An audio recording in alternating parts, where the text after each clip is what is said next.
What does rock bottom look like? Man, it could be bad. It could be health. When you have these young guys in their 30s and their 40s who have heart attacks or find out they have diabetes.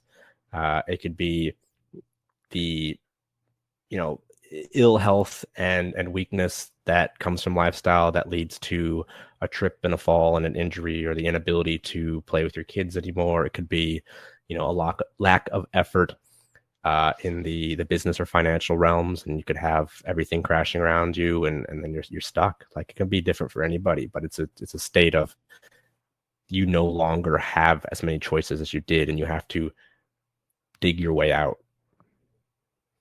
Acknowledging that, I think, is the hardest part, right? Knowing that you are either on the way, have hit, or about to hit rock bottom. So you've articulated some of the warning signs of that type of thing, and you've talked about some of the things that you can do to dig out, right? All right, so let's say somebody's on the way, they're almost there, they've had a scare. What are some tangible things that they can do within the next, say, 1 to 5 weeks to just start to slowly see some progress and get out of that rock bottom state? Yeah, so let's say it's health related, just because that's more my domain. If it's a health related thing, I always have the same answer: do the smallest thing possible. A lot of people feel really overwhelmed with giving up their creature comforts.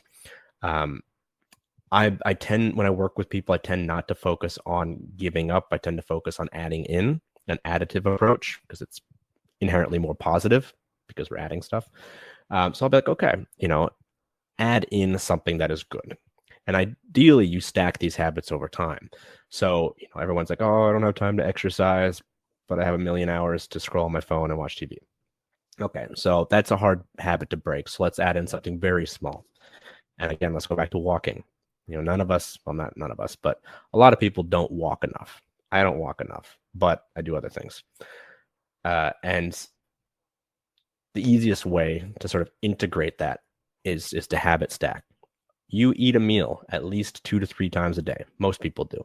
Every time you eat a meal, you walk for 10 minutes. I don't care if you walk while eating. I don't care if you walk before or after, but if there is a meal, you do 10 minutes of walking. Okay, sure, you don't like walking, you don't have the space. You can ride on a spin bike. You can ride your bike, whatever it is. You need to move for 10 minutes.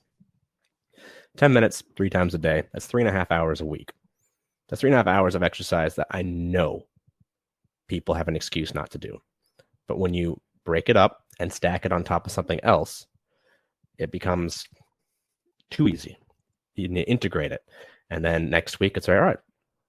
Now let's just try to break that, or maybe 2 to 3 weeks. They've done 30 minutes of walking a day.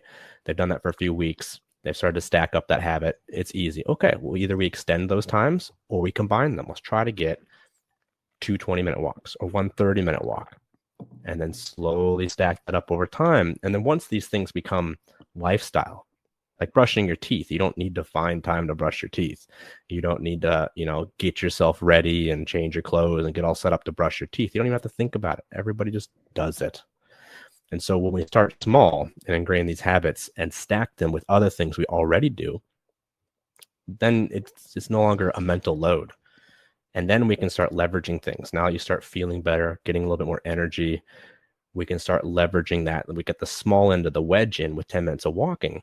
6 months down the line, you're doing 30-minute walk every day. And now you're getting in, 2 or 3 15 to 30-minute body weight training sessions in a week, because we just start with baby steps.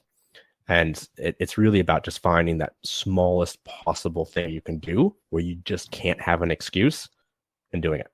And then the more you do that, the less you have to think about it. Because it's a mental load thing too. It's often more that than the physical. It's the daunting idea that I have to do something else. But if we combine things, that habit stacking, again, is just something that works so well for people. Like, one of the things I find works really well for office workers is having a walking pad at their desk, or switching to a standing desk. Or like, I have a little spin bike under my desk. It's just little pedals, because I got an A-frame office. I can't stand. So I got the little spin bike under there. I got that off Marketplace. It cost me $100. It's going to last a lifetime. It's great. So if we can take something that you do already and start adding a healthy thing on top of that, it just becomes part of the daily process. And then it's easier to build on top of that.